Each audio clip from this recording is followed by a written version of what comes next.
Hello students.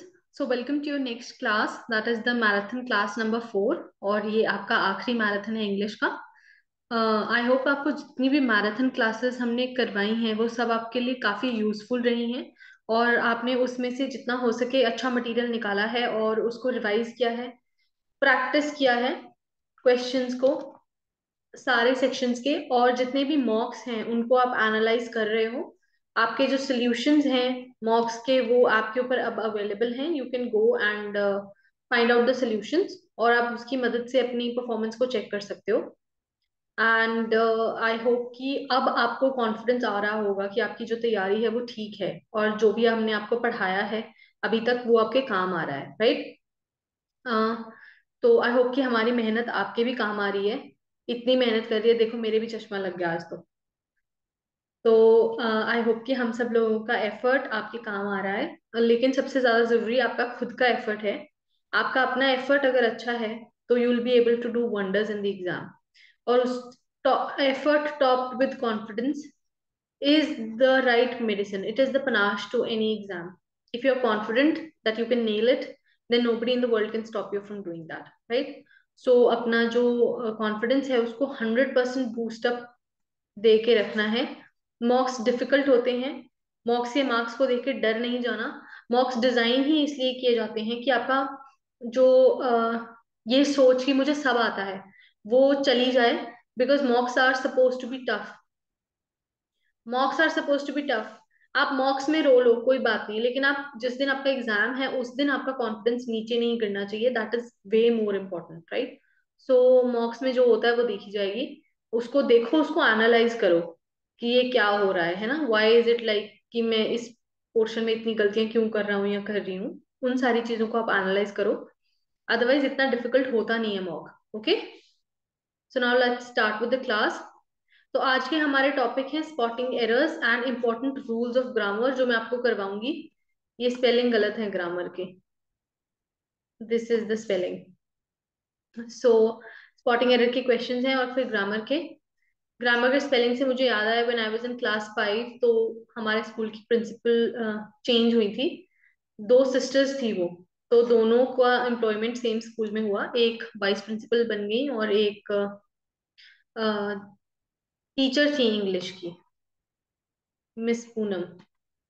I don't know if she's watching this or not. If she is, I'm very thankful to her. Today, whatever I'm doing in English is all because of her.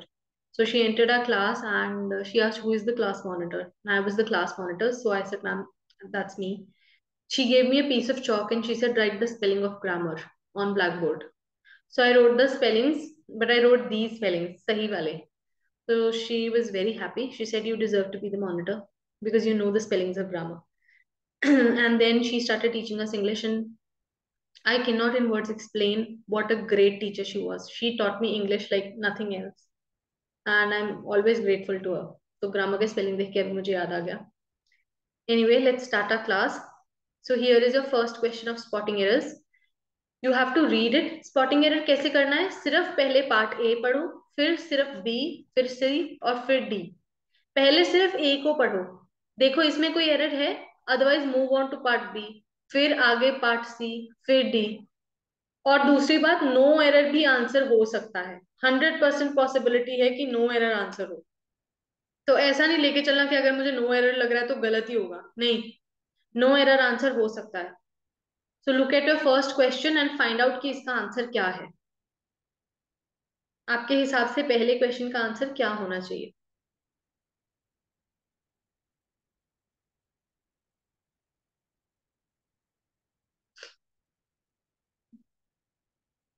काफी आसान है, इतना मुश्किल नहीं है topic. So first question में part A में error है, डिस्कस्ड के साथ अबाउट नहीं आएगा। We discussed the problem so thoroughly, about नहीं लगेगा यहाँ पे, यही एरर है। Next question.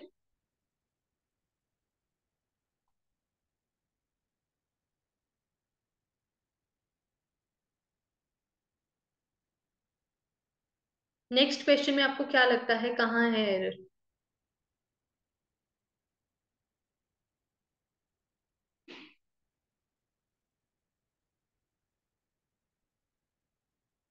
सेकेंड क्वेश्चन में सी पार्ट में यहाँ एरर है, गॉट ड्राउंड नहीं सैंक आएगा, गॉट ड्राउंड नहीं आएगा, you have to use the better word, तो यहाँ सैंक आएगा, गॉट ड्राउंड नहीं। नेक्स्ट क्वेश्चन,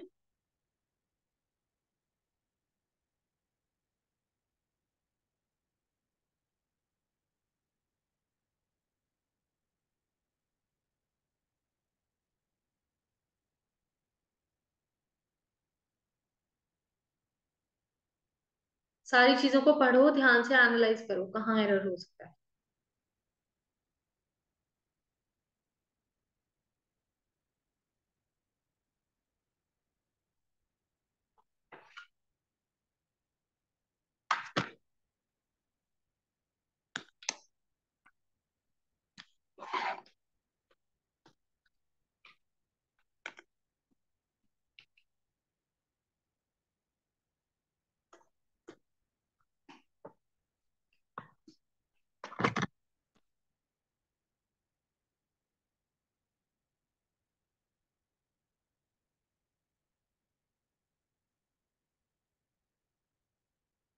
तो the answer for this is in part ए। यहाँ एरर है, I could not put up in नहीं आएगा, I could not put up at a hotel. Next sentence,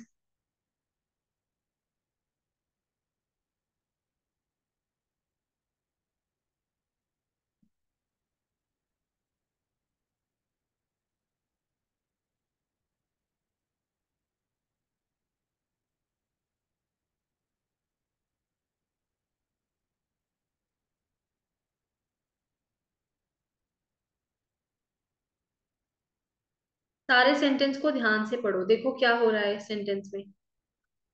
अगर आप सही से पढ़ लोगे ना, तो बिलीव मी आधी जंग तो आपने वहीं जीत ली, क्योंकि आपको दिख जाएगा एरर डेफिनेटली।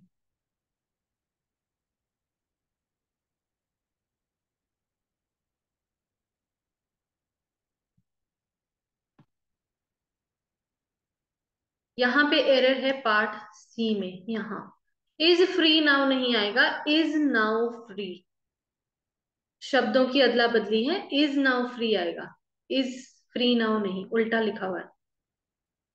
नेक्स्ट क्वेश्चन देखो,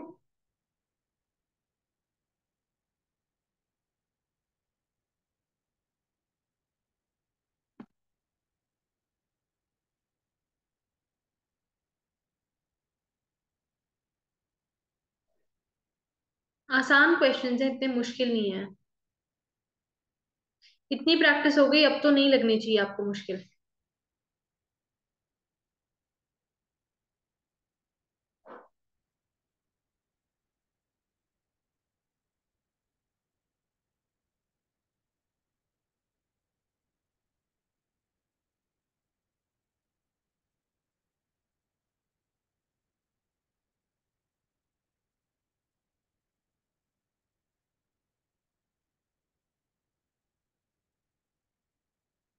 the answer is in part B, I would have helped him.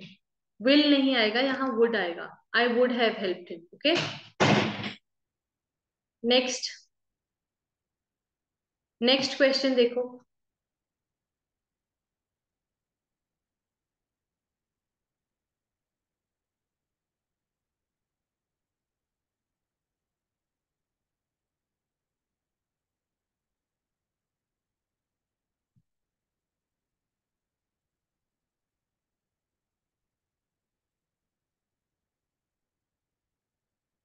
कुछ लोग तो बड़े सेंटेंस देख के डर जाते हैं कि पता नहीं क्या हो गया, ऐसा नहीं करना। बड़े क्वेश्चन सबसे आसान होते हैं ऑलवेज।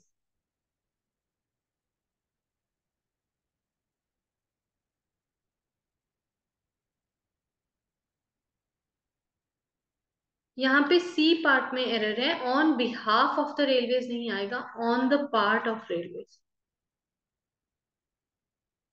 ठीक है, ऑन बिहाफ ऑफ तब हम यूज करते हैं जब, जैसे फॉर एग्जांपल मेरा, मुझे कुछ मिलना है, कोई पार्सल मुझे मिलना था लेकिन मैं हूं नहीं, तो मेरी जगह किसी और ने ले लिया, तो वो इन बिहाफ ऑफ मी हो जाएगा।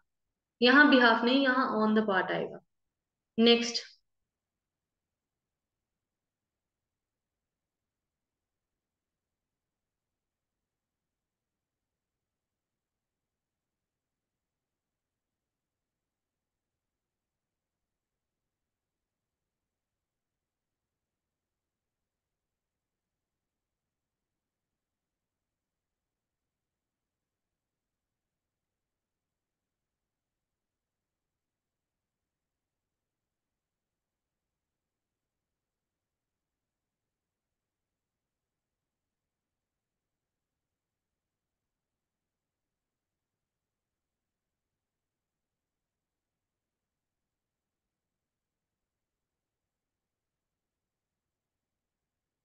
यहाँ आंसर है पार्ट बी में, express doubt that,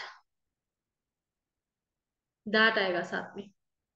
next sentence.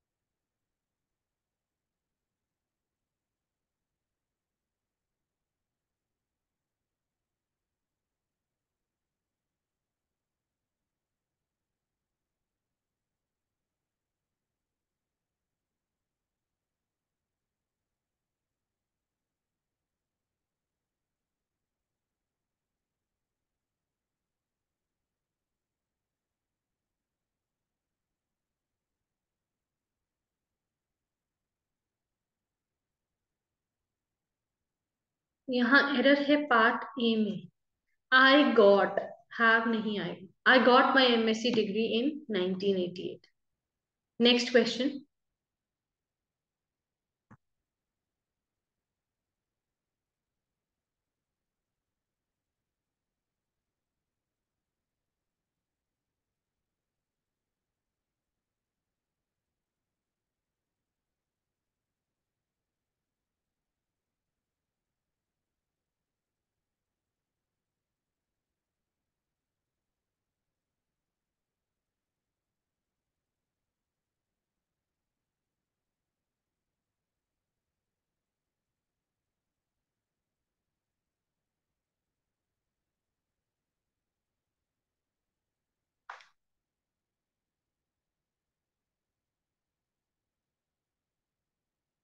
यहाँ बहुत लोग फंसे होंगे। The answer is no error.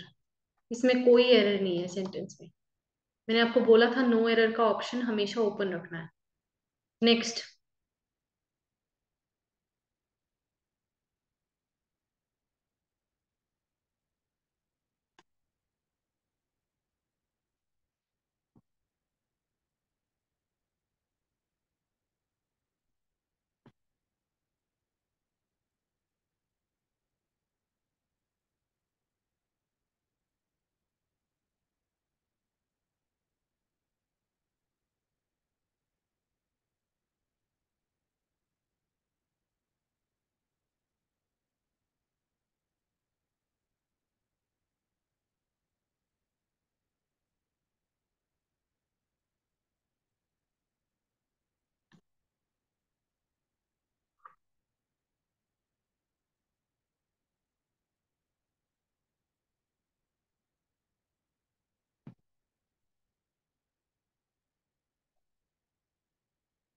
The answer is in part C again, and you will never get it back. You will never get it back, शब्दों को उल्टा सीधा करके लिखा गया था। नेक्स्ट देखो, next question.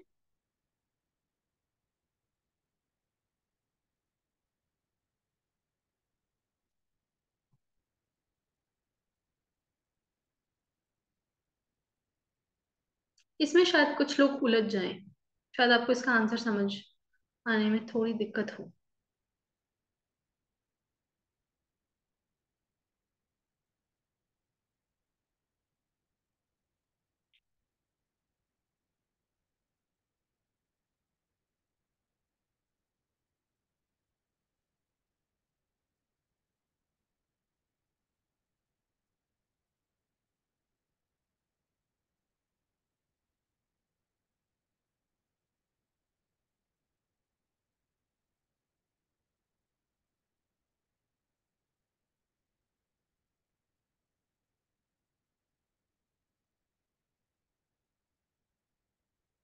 The answer is in part B.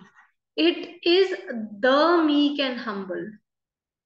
Speciality बताई गई है, पर्टिकुलरनेस है इसमें कि मीक और हम्बल कौन है, पर्टिकुलरिटी है ना, तो द आएगा यहाँ। Next question.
The answer is in part B, more sweater.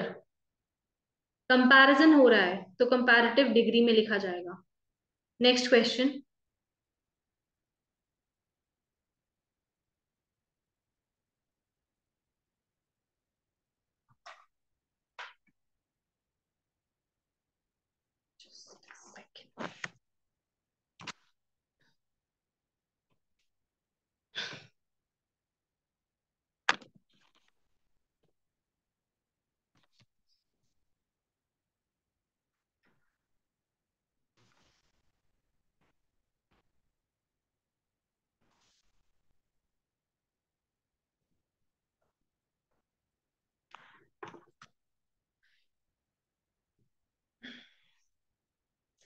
The answer is in part A, blocks of residential flats. काफी सारे होंगे ना, एक ब्लॉक थोड़ी बनेगा, तो blocks. Next question.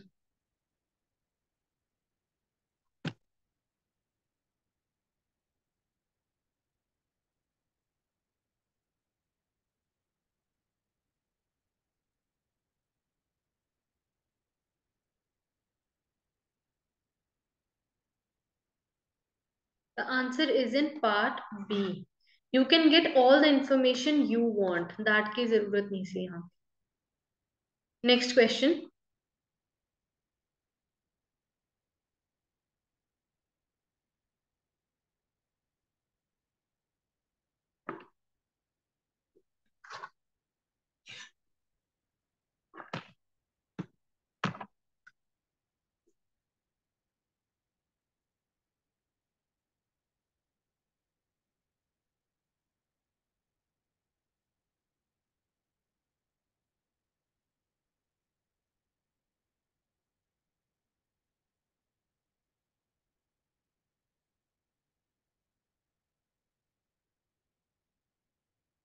The answer for this is in part B, awaiting के साथ फॉर नहीं आएगा, awaiting the arrival of the chief guest.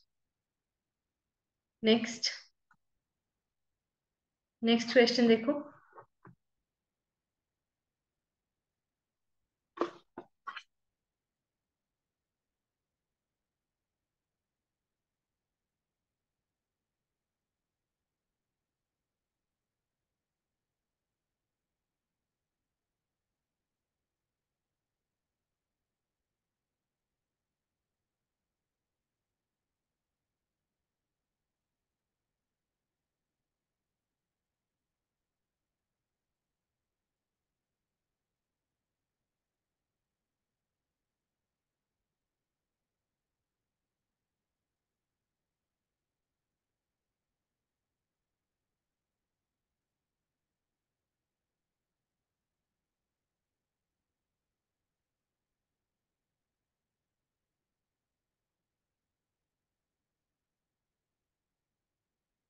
इस जैसे तो काफी क्वेश्चन आप लोगों ने मॉक्स में भी कर लिए होंगे। यहाँ पे आर नहीं आएगा, इज आएगा, क्योंकि 60 माइल्स जो है वो अपने आप में एक सिंगुलर एंटिटी है। ये अपने आप में एक सिंगुलर एंटिटी है, तो यहाँ पे जो आंसर है वो भी सिंगुलर के हिसाब से ही आएगा, इज आएगा। Next sentence.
Answer is in part A, they had been.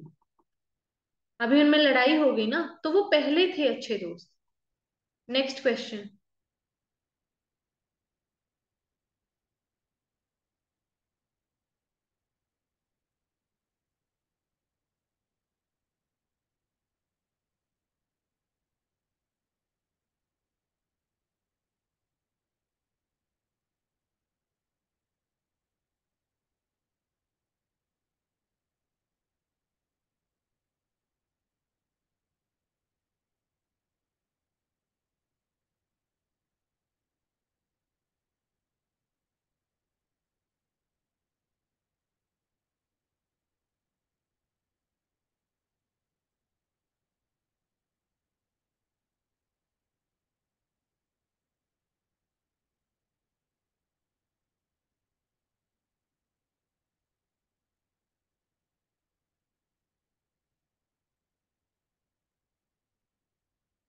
The answer is in part B.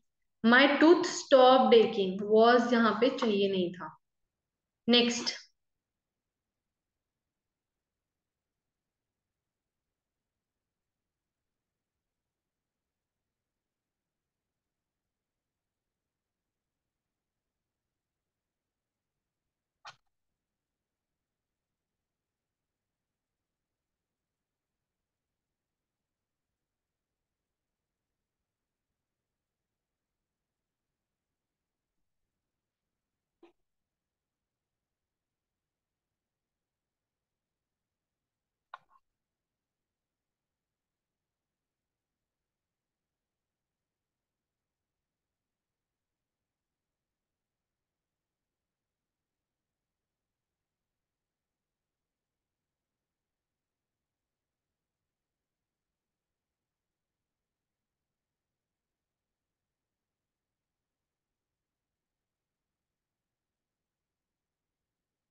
The answer is in part B, to defend the hard one.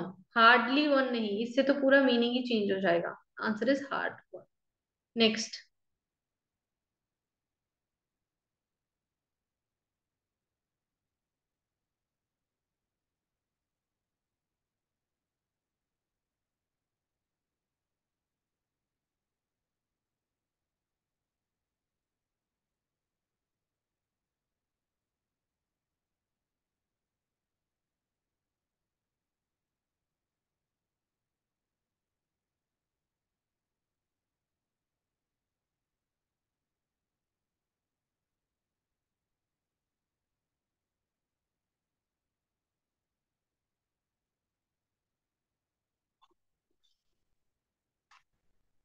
ये इजी है। कॉम्प्लीमेंट्री पेयर्स मैंने आपको बताया था, you should look for them immediately, उनको जैसे ही आप देखो क्वेश्चन में। सो द आंसर इज यहाँ वेन नहीं दैन आएगा। Answer is part B. Next question. Here is your next question.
The answer is in option A. बहुत लोग तो क्वेश्चन देख के डर गए होंगे।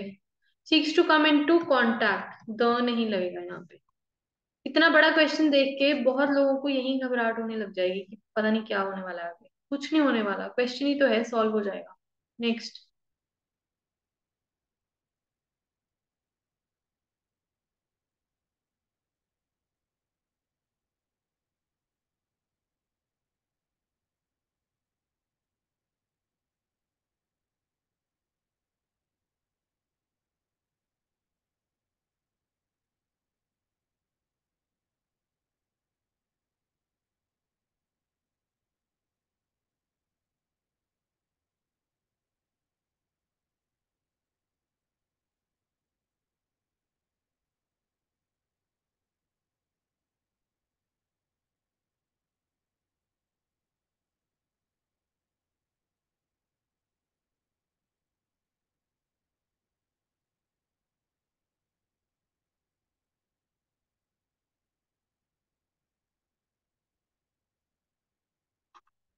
So the answer is in part B. You must remind me. Remember me नहीं होगा यहाँ। Next question.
The answer is when I reach New Delhi. C part में एरर है, शायद साथ में नहीं लगेगा।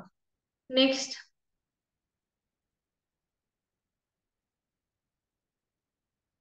यहाँ पे इस क्वेश्चन में आई वुड रियली से जिसका ये वाले क्वेश्चन का आंसर सही है ना, दैट मीन्स वो बहुत अच्छे से तैयारी कर रहे हैं। देखते हैं अब इसको कौन सही करता है। थोड़ा कंफ्यूजिंग होगा। See who answers it correctly.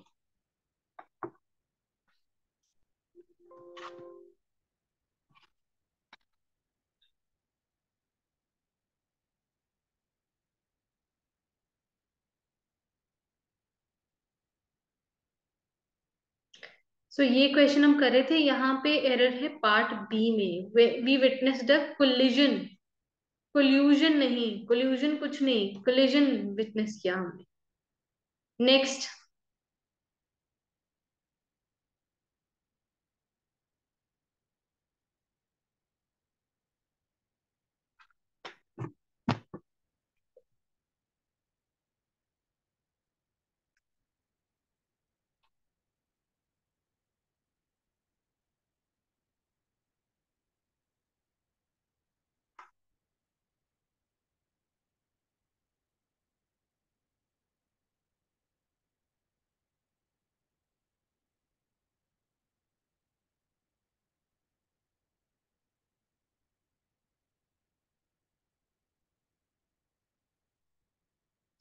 The answer is in part B, has not been. Has not been attending his office. Next.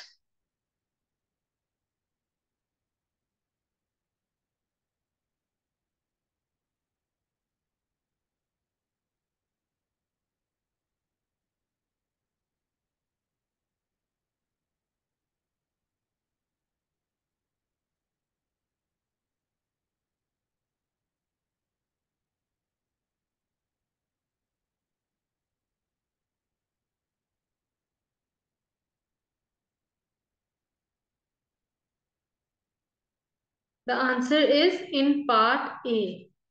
Part A, he couldn't help, but नहीं आएगा। Next question.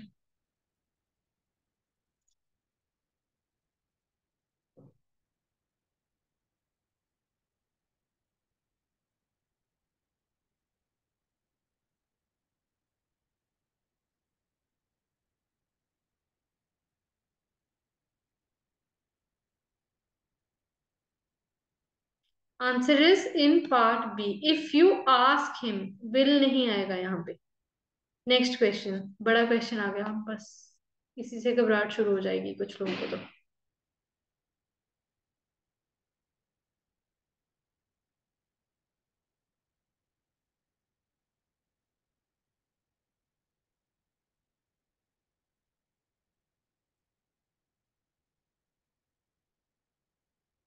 बहुत आसान है ये क्वेश्चन, दिखने में बड़ा बहुत आसान है। The answer is the brand proportion, now therefore is that. Had to be नहीं, इज दैट। बस इतना सा एरर ढूंढना था। So this was about your spotting errors. अभी मैं आपको कुछ रूल्स बताने वाली हूँ ग्रामर के, जो आपके लिए काफी इंपॉर्टेंट हैं। तो सबसे पहला रूल है कि कुछ नाउन्स हमेशा सिंगुलर वर्ब ही लेंगे, जैसे कि scenery, advice, information. I took some information from him, this information is correct. अब ये जरूरी तो नहीं एक लाइन की इंफॉर्मेशन थोड़ी होगी, ज्यादा होगी ना, तो इसलिए ये सिंगुलर ही रहेंगे। कौन से वर्ड्स हैं? Scenery, advice, information, machinery, stationery, furniture, abuse. You can read this. Next, some nouns are always used in plural form, जैसे ऊपर वाले सिंगुलर थे, कुछ हमेशा प्लूरल ही रहेंगे, जैसे ट्राउजर, सिजर्स, स्पेक्टिकल्स, स्टॉकिंग्स, ये सब हमेशा प्लूरल ही रहेंगे। फिर कुछ कलेक्टिव नाउन्स जैसे jury, public, team, commitment, etcetera, ये जो है ये दोनों सिंगुलर और प्लूरल रहते हैं, ये डिपेंड करता है उनकी यूसेज पे। जैसे the jury was divided in their opinion, यहाँ सिंगुलर है। The team have not arrived yet, यहाँ पे हैज आना चाहिए था करेक्ट यूज। और जूरी वॉज डिवाइडेड नहीं, यहाँ पे वर आएगा क्योंकि वो प्लूरल है। तो ये सिंगुलर है या प्लूरल, ये इसकी यूसेज पे डिपेंड करेगा। नेक्स्ट, हु वर्ड जो है वो डिनोट करता है सब्जेक्ट को, whom यूज किया जाता है ऑब्जेक्ट के लिए। ठीक है, हु इज यू, हु क्या होता है? It is the subject of a verb, जैसे who gave you that book, है ना। whom is an objective pronoun, whom objective होता है। सिंपली आपको इतना याद रखना है कि जो आपका वर्ड है हु हमेशा सब्जेक्ट को डिनोट करेगा, जबकि जो वर्ड है whom वो डिनोट करेगा ऑब्जेक्ट को। ठीक है, ये याद रखना है। Next, many a is always followed by singular verb, many a man, many a man is taking advice, हमेशा सिंगुलर वर्ब आएगा इसके साथ। Next, when, as well as, along with, together with, no less than, ये सारे जो words हैं ये join करते हैं दो सब्जेक्ट्स को, तो जो वर्ब यूज होगा वो पहले सब्जेक्ट के अकॉर्डिंग होगा। जैसे Ram as well as his 5 friends, ये आर गोइंग ये इनकरेक्ट है, Ram as well as his 5 friends is going correct है। समझ गए? पहले सब्जेक्ट को लेके चलना है कितने। Next, when two or more singular nouns are joined by and, तो फिर वो प्लूरल बन जाएंगे, तो फिर वर्ब क्या हो जाएगा? Plural. When two or more singular verbs joined by and are preceded by each या फिर एवरी, तो फिर वो हमेशा सिंगुलर रहेंगे, जैसे every student and every teacher took his और हर seat. Next, when a singular noun and a plural noun are combined by or, either or, neither nor, तो जो singular noun है वो हमेशा पहले आएगा सेंटेंस में, either the manager or his subordinates, ऐसे करके। Next, when two or more singular nouns are joined by either or, neither nor, तो pronoun जो है वो हमेशा singular रहेगा। राम और Mohan should invest his money, देखो pronoun singular रहेगा। Next, either or neither are always used in relation to two things or two persons, ठीक है। Then scarcely or hardly are always followed by when and not by than, ये याद रखना है, this is very very important। ये PDF जो है rules की, I will send you in the group so that आपको पढ़ने में आसानी हो जाए। Okay, I will send it to you in a Telegram group, link description box में मिल जाएगा नीचे। Next, though is followed by yet and not by but. फिर नो सूनर, ये दैन आता है इसके साथ। देन लेस्ट जो है वो फॉलोड होता है should say. Such is followed bye as, unless expresses a condition, it is always used in negative sense, very very important, याद रखना है। Next, until expresses time, it has a negative sense and thus not should never be used with it, until के साथ not कभी use नहीं करना। आगे, since indicates a point of the time and for stands for the length of time, since और for की usage ये भी बहुत इंपॉर्टेंट है, बहुत लोगों को इसमें कंफ्यूजन रहती है कि ये है क्या। Next, as if is used to convey the sense of pretension, when as if is used in this sense, were is used in all cases। आगे, both is followed by and use of since, because, for या as, ये आपको यहाँ पे examples की form में दी गई है ताकि आपको पता लग सके। And finally I have a chart of tenses for you, जहां पे आपको प्रेजेंट, पास्ट और फ्यूचर टेंस का अवेलेबिलिटी रहेगी। ये पीडीएफ जो है मैं आपको डिस्क्रिप्शन बॉक्स में हमारा जो टेलीग्राम का लिंक दिया हुआ है उस ग्रुप में I will post it, so that आप अपने रूल्स रिवाइज कर सको। ठीक है, so thank you so much. I hope कि आपको क्लासेस से सीखने को मिला है बहुत कुछ, और आपको कॉन्फिडेंस मिला है कि आप जो कर रहे हो वो सही है, और आपको एक अच्छी गाइडेंस रिसीव हो रही है, राइट। तो हमारी भी बहुत मेहनत लगती है इसमें। Please don't forget to like, share and subscribe our channel. Video को लाइक करो, शेयर करो और कमेंट करके बताया करो कैसी लग रही है आपको, क्योंकि इसमें हमारी बहुत बहुत मेहनत लग रही है। और there could be nothing more rewarding than the fact that most of you make it to the written exam, that would be the biggest reward, right? So thank you so much and have a great day everybody. Thank you.